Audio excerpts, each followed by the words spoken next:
XRP는 스테이킹이 안 된다.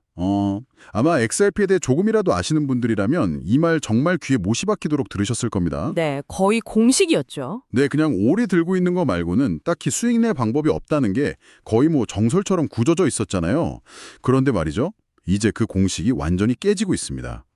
Firelight Finance라는 프로젝트가 플레어 네트워크 위에서 XRP를 가지고 전혀 새로운 판을 짜고 있더라고요. 맞습니다. 오늘은 이스트 XRP라는 게 정확히 뭔지, 어떻게 XRP의 그 오랜 숙제를 풀려고 하는 건지, 그리고 이게 그냥 이자놀이를 넘어서 디파이 보험이라는 훨씬 큰 그림이랑 어떻게 연결되는지 한번 제대로 파헤쳐 보겠습니다. 네. XRP 생태계에 정말 중요한 변화가 시작된 것 같아요. 네, 핵심은요. XRP의 활용성을 그냥 조금 개선하는 수준이 아니라는 겁니다. 근본적으로 바꾸려는 시도라는 점이죠. 아, 근본적으로요? 네, 단순히 이자를 주는 걸 넘어서 XRP라는 자산 자체를 디파이 생태계의 리스크를 막아주는 핵심 보험 자산으로 만들겠다는 구상이거든요. 아마 오늘 대화가 끝날 때쯤이면 왜 2026년이 XRP에게 아주 중요한 분기점이 될 거라고 이야기하는지 그 그림이 명확하게 보이실 겁니다. 좋습니다. 그럼 하나씩 풀어보죠. 스트 XRP. 이름부터가 좀 생소한데 이게 도대체 어떻게 만들어지는 건가요? 원래 XRP는 자체적으로 스테이킹 기능이 없다고 알고 있는데 이건 뭐 기술적인 허점이라도 이용하는 건가요? 아주 좋은 질문입니다. 이건 XRP 원장에서 직접 무언가를 하는 게 아니에요. 아, 그런 게 아니군요. 를 만들었다. 이렇게 보는 게 정확합니다. 과정은 이렇습니다. 먼저 사용자가 자기 XRP를 플레어라는 다른 네트워크로 옮겨야 해요. 플레어 네트워크요? 네, 브릿지라는 과정을 거치는 거죠. 그러면 제 XRP가 플레어 네트워크 위에서 쓸 수 있는 FXRP라는 토큰으로 바뀝니다. 아, 그러니까 제 XRP가 일단 플레어라는 다른 동네로 이사를 가는 거군요. 그렇죠. 맞습니다. 그 다음 단계가 핵심인데 이렇게 이사간 FXRP를 Firelight Finance라는 프로토콜에 예치를 하는 겁니다. 네. 그러면 Fireligh트가 제가 예치한 FXRP랑 1.1 비율로 STXRP라는 새로운 유동화 토큰을 발행해서 저한테 돌려주는 거죠. 아, 결국 제 손에 남는 건 STXRP인 겁니다. 흥미롭네요. 그럼 원래 있던 제 XRP는 파일라이트가 보관하고 저는 그 대가로 STXRP라는 뭐랄까 보관증을 받는 셈이군요. 네, 그렇죠. 근데 이 보관증을 받아서 어디에 쓰죠? 이게 왜 중요한 건가요? 바로 그 보관증이 더 이상 그냥 보관증이 아니기 때문입니다. 이 STXRP는 다른 디파이 서비스에 가져가서 대출을 받기 위한 담보로 쓸 수도 있고요. 아, 담보로요? 네, 아니면 탈중앙화 거래소, 덱스 같은 것에 유동성을 공급하고 수수료를 받을 수도 있어요. 즉, 원래는 그냥 지갑에 묶여있던 XRP가 STXRP로 바뀌는 순간부터 디파이 생태계 곳곳에서 자유롭게 돈을 벌 수 있는 살아있는 자산이 되는 겁니다. 와, XRP를 묶어두는 게 아니라 오히려 활용도를 극대화하는 방식이죠. 알겠습니다. 와, 근데 지금 당장 참여하면 바로 그런 수익이 생기는 건 아닌 것 같더라고요. 보니까 페이즈 1이랑 페이즈 2라는 단계적인 계획이 있던데 이게 결정적으로 어떻게 다른 거죠? 맞습니다. 이 부분이 현재 투자자들이 가장 헷갈려하면서도 또 가장 유의해야 할 부분인데요. 지금 진행 중인 페이즈 1은 일종의 준비 단계 혹은 사전 참여 기간이라고 보시면 됩니다. 준비 단계. 네. 지금 XRP를 예치해서 SST XRP를 받으면 그 대가로 실질적인 금전적 보상 대신 포인트를 받게 돼요. 잠시만요. 돈이 아니라 포인트를 준다는 건데 솔직히 이건 좀 불안하게 들리는데요. 그렇죠. 나중에 이 포인트가 그냥 휴지 조각이 될 수도 있는 거잖아요. 투자자 입장에서는 이 리스크를 어떻게 봐야 할까요? 정확한 지적이십니다. 당연히 리스크가 있죠. 그래서 페이즈 1은 이 프로젝트의 미래 가치를 믿는 사람들이 초기에 기여하고 나중에 그 기여도를 인정받기 위한 단계라고 이해하셔야 합니다.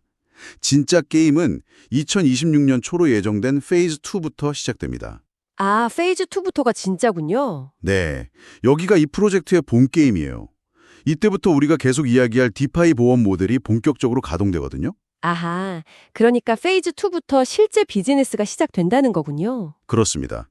페이즈 2가 되면 다른 디파이 프로토콜들이 해킹 같은 위험에 대비하기 위해서 파이어라이트에 실제로 돈을 내고 보험에 가입하기 시작해요. 바로 이 보험료 수입이 발생하면서 SST XRP를 보유하고 있던 사람들에게 처음으로 실질적인 보상이 분배되기 시작하는 거죠. 즉 수익 모델이 활성화되는 시점이 바로 페이지 2입니다. 페이지 1은 그 보험 사업을 하기 위한 자본금을 미리 모으는 단계라고 볼 수 있고요. 알겠습니다. 자금을 모아서 보험 사업을 한다는 큰 그림은 이해가 되는데 여기서 한 가지 의문이 드네요. 요즘 유동성 스테이킹 하면 다들 아이겐 레이어 같은 리스테이킹을 이야기하잖아요. 네, 그렇죠. 여러 곳의 보안을 동시에 책임져주고 더 높은 수익을 추구하는 게 대세인데 굳이 훨씬 생소하고 어려워 보이는 보험이라는 길을 가는 특별한 이유가 있을까요? 바로 그 지점에서 이 프로젝트의 정체성이랑 전략이 드러납니다. 말씀하신 대로 이더리움 리스테이킹 시장은 이미 엄청난 수익률 전쟁에 돌입했습니다. 네네. 더 높은 수익을 제공하기 위해 여러 프로토콜의 보안을 동시에 책임져야 하고 그 과정에서 시스템 복잡성이랑 숨겨진 리스크가 기하급수적으로 늘어나죠. 그렇죠. 여기저기 공사판에 인력을 동시에 파견해서 돈을 버는 되게 복잡한 인력사무소 같은 느낌이랄까요? 하하, 아주 적절한 비유네요. 위험하지만 돈은 많이 벌 수 있는. 네. 하지만 파이어라이트의 전략은 완전히 다릅니다. 이들은 XRP가 이더리움처럼 네트워크 보안을 위해 막대한 자본을 소모하는 구조가 아니라는 점, 즉 상대적으로 자본 비용이 낮은 자산이라는 점에 주목했습니다. 아, 자본 비용이 낮다. 네, 그래서 위험한 수익률 전쟁에 뛰어드는 대신에 디파이 보험이라는 아주 명확하고 실용적인 단일 사용처를 깊게 파고드는 전략을 선택한 겁니다. 한마디로 이자를 위한 이자 농사가 아니라 실제 존재하는 위험을 막아주는 대가로 받는 보험 수익을 만들겠다는 거죠. 이게 가장 큰 차별점입니다. 와, 보험으로 수익을 낸다. 알겠습니다. 개념은 알겠는데 그래서 제 지갑에 돈이 어떻게 들어온다는 건지 아직은 감이 잘 안 와요. 구체적으로 누가, 왜 STXRP를 가진 저희에게 돈을 주는 거죠? 작동 방식을 제가 단계별로 설명해 드릴게요. 네. 첫째, A라는 대출 플랫폼이나 B라는 탈중앙화 거래소 같은 다른 디파이 프로젝트들이 있습니다. 이들은 항상 해킹이나 스마트 컨트랙트 오류 같은 사고가 터질까 봐 불안해하죠. 그렇죠. 그래서 이런 사고에 대비하기 위해 파이어라이트에서 보험 상품을 구매합니다. 매년 보험료를 내는 거죠. 이들이 바로 고객입니다. 아, 보험이 필요한 다른 프로젝트들이 고객이 되는 거군요. 맞습니다. 둘째, 바로 여러분 같은 사용자들이 예치한 STXRP가 모여서 거대한 보험 준비금 풀을 형성합니다. 이 풀이 바로 사고가 쳐졌을 때 보험금을 지급하기 위한 담보 역할을 하는 거고요. 저희 같은 개인 투자자들이 십시일반으로 STXRP를 모아서 거대한 온체인 로이드 오브 런던 같은 걸 만드는 셈이죠. 와, 온체인 로이드라니. 비유가 확 와닿는데요. 그럼 사고가 터지면 어떻게 되나요? 셋째, 만약 보험에 가입한 A 플랫폼에서 해킹 사고가 발생하면 사전에 지정된 독립적인 심사기관이 이게 진짜 사고인지 조작은 아닌지 검증을 합니다. 그리고 별도의 컨소시엄 승인을 거쳐서 스마트 컨트랙트를 통해 보험금이 자동으로 지급되죠. 그리고 마지막 가장 중요한 네 번째 단계가 남았습니다. 바로 수익이 분배되는 단계겠군요. 정확합니다. A 플랫폼이나 B 거래소 같은 고객들이 지불한 연간 보험료가 바로 수익원이 되어서 보험 준비금의 자본을 댄 STXRP 보유자들에게 보상으로 분배되는 구조입니다. 결국 STXRP 보유자들은 집단적으로 온체인 보험사의 주주나 자본 공급자 역할을 수행하면서 안정적인 보험료 수수료 수익을 나눠 갖는 셈입니다. 잠시만요. 이건 좀 충격적인데요. 제가 알던 XRP는 그냥 은행 간 송금 빠르게 하려고 만든 코인이었는데 이제는 해킹 보험사의 주주가 될 수 있다는 말씀이시잖아요. 네, 그렇죠. 이건 단순히 이자를 좀 더 받는다는 개념과는 완전히 차원이 다른데요. 하나의 금융 비즈니스에 직접 참여하는 것과 같네요. 맞습니다. 그리고 더 중요한 건 이게 개인 투자자들끼리 하는 작은 실험이 아니라는 점입니다. 이건 개인 투자자 실험이 아니라 기관용 구조물이다 라는 문구가 모든 걸 말해주죠. 저도 그 문구가 굉장히 인상 깊었습니다. 왜 기관을 위한 거라고 단언하는 거죠? 디파이 보험이라는 것 자체가 사실 개인 투자자보다 기관 투자자에게 훨씬 더 절실한 요소이기 때문입니다. 아, 한번 상상해 보세요. 기관이 수백, 수천억 원의 자금을 디파이에 투입하려고 할 때 가장 두려워하는 게 뭘까요? 바로 해킹이나 프로토콜 실패처럼 예측 불가능한 리스크, 즉 보험의 공백입니다. 그렇죠. 이 문제가 해결되지 않으면 기관의 막대한 자금은 절대로 디파이로 쉽게 들어올 수 없어요. 그렇죠. 수천억을 맡겼는데 다음날 해킹으로 다 사라지면 그걸로 끝이니까요. 바로 그 지점입니다. 파이어라이트 프로젝트의 기술적 인큐베이터인 센토라라는 조직을 보면 더 명확해집니다.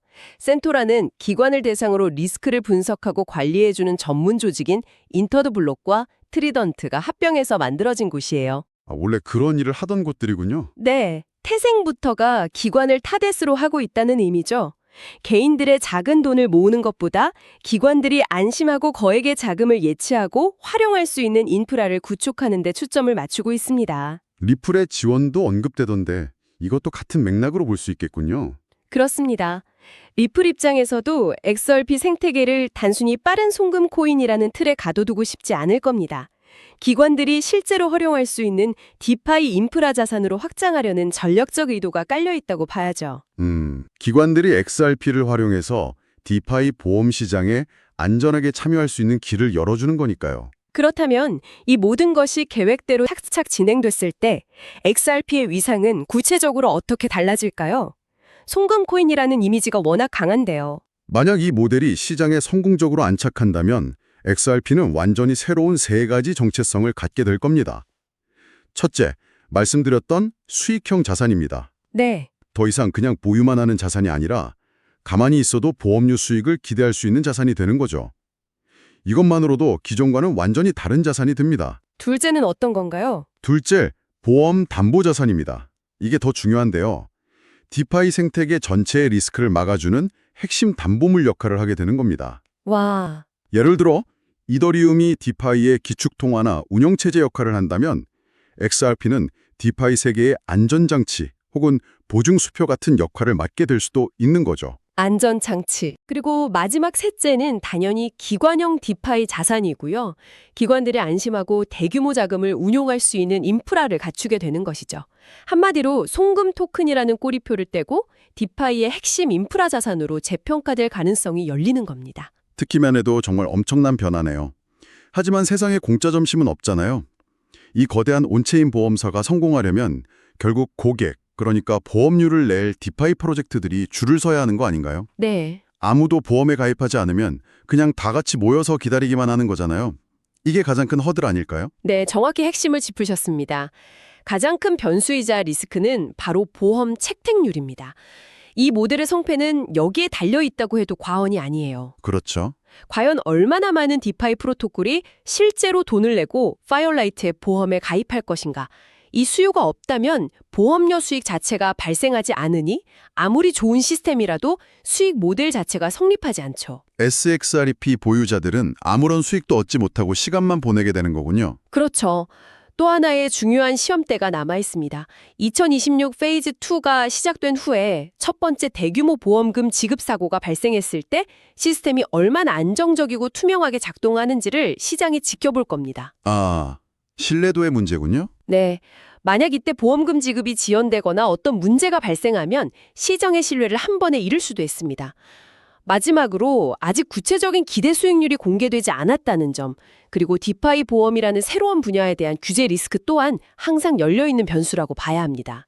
하나의 경기장을 떠나 디파이 보험 수익이라는 새로운 경기장에 막 들어선 셈이군요. 맞습니다. 2026년 파이어라이트의 보험 모델이 시장에 성공적으로 안착하느냐 마느냐에 따라 우리가 알던 XRP는 정말 다른 성격의 자산이 되어 있을지도 모르겠습니다. 네, 보험으로 돈을 버는 XRP라는 새로운 카테고리가 등장한 거죠. 앞으로는 더 이상 송금 속도나 수수료만으로 XRP를 평가하는 시대가 아닐 겁니다.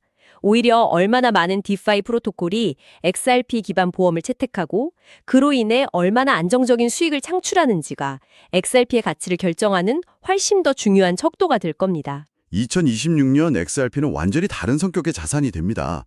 라고 꽤 단언하고 있는데요. 오늘 이야기를 들으시면서 여러분께서는 이런 질문을 스스로에게 한번 던져보시면 어떨까 합니다.